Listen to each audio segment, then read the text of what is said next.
The WNBA, the gift that keeps on giving. I tell y'all time and time again, I love Sophie Cunningham's podcast.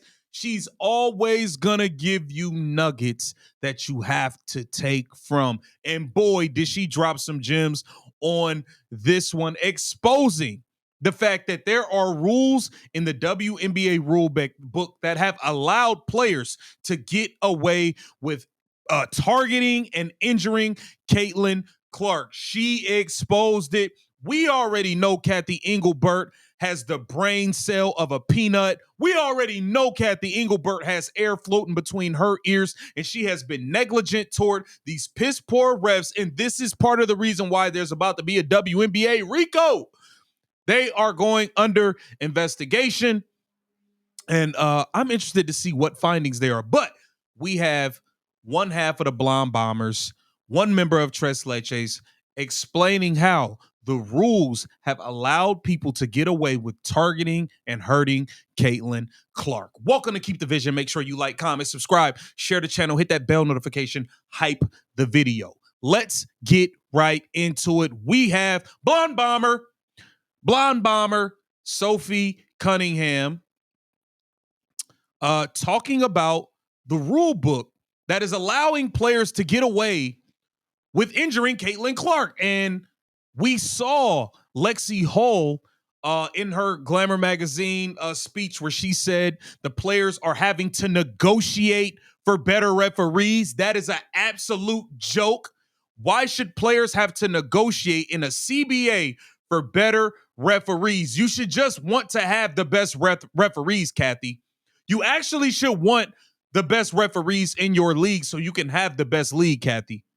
These are the reasons that people just can't get behind you, even though we see what's going on with Nneka Ogwumike signing with Project B in the middle of CBA negotiations, doing a real slimy move. But we just can't get behind some of the things we've seen you do. But let's take a listen at what Sophie Cunningham had to say. The league is very physical, and I think it needs to be that way. Like, I'm all for that. I think that's part of being a pro. It's about being at the next level. It's about being around elite level athletes.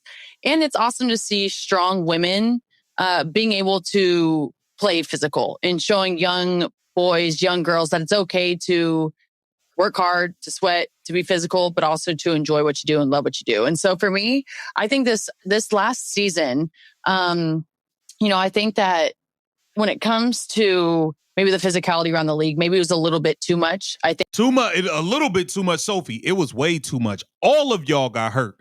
It was way too much. We saw Kelsey Plum at the podium crying, Gabby Williams at the podium crying, all types of stuff.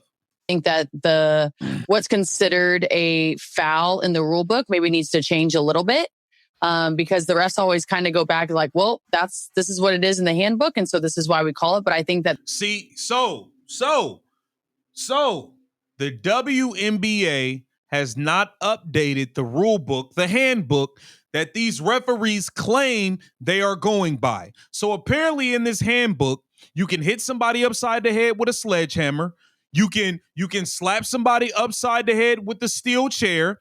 You can slam someone through a table like it's a WWE tables, ladders, and chairs match. Shout out to the Dudley boys.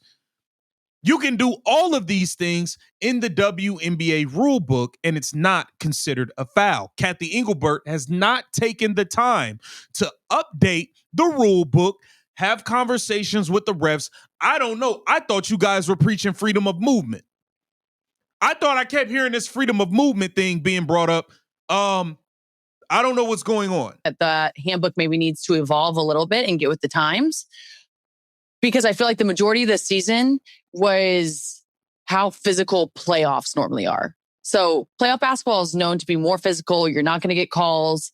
It's just a harder game, and everyone knows that. Ask any league around the world, playoffs are just different. Mm-hmm. But for us, I think you just saw a lot more injuries. You saw maybe just a lot more feistiness amongst the players and the coaches, a lot more people being vocal about it just because they thought that there was points where it was out of control, where we just need to dial it in a little bit. I think we should stay physical, but I think that the rest kind of need to be more disciplined from the beginning of the game and be more consistent, if that makes sense. So I don't know if that answered your question, but there's a lot of thoughts surrounding our physicality, the refs, how the game should be called in the regular season versus playoffs. Well, the thing is, I understand that physicality goes up in the playoffs. That happens in the NBA as well.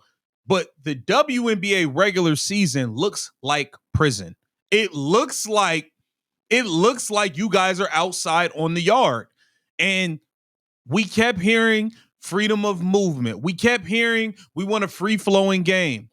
Meanwhile, there's people getting beat to living hell, but you have other people like Asia Wilson who can shoot 17, 18, 19 free throws in a single game and shoot more free throws than the entire other team. So it seems like there was some agendas going on. There's not been any consistency in the officiating, and it makes these games hard to watch. We already have to deal with the fact that y'all miss mad layups. We already got to accept the fact that watching this WNBA game, it's gonna be 8 to 9 just point blank range missed layups. We already got to deal with that. You mean the officiating is terrible too? Like, come on now. So I don't know if that helped. Sophie learned some karate moves from Wesley. I think that's absolutely. I think it's ridiculous. The level that the officials are. I'm pretty sure there's no prerequisites to getting a job as a WNBA ref. It's really, really bad, and Kathy Engelbert has done nothing to change it. And now we have all of the leaders of the WNBA, the players who are supposed to be representing the players to get a new deal done. You have all of the WNBA leaders having equity in other leagues now. All of them. From Nneka Ogwumike and Project B, you got Nafisa Cawley and Brianna Stewart with Unrivaled. Kelsey Plum has stake in Unrivaled. I mean, it is insane. It's crazy. And one of the things that as the Kathy Engelbert, as the commissioner, you're supposed to control the controllables. And one of the controllables were the officiating. Now, you can't control if an owner is going to want to pay for a new facility. You can't control that as a commissioner. But what you can control is the league operations and things that affect the play of the game. And the officiating was something that you were very, very negligent and you were very cocky about. Like you just, like your nose is up in the air, like it don't stink.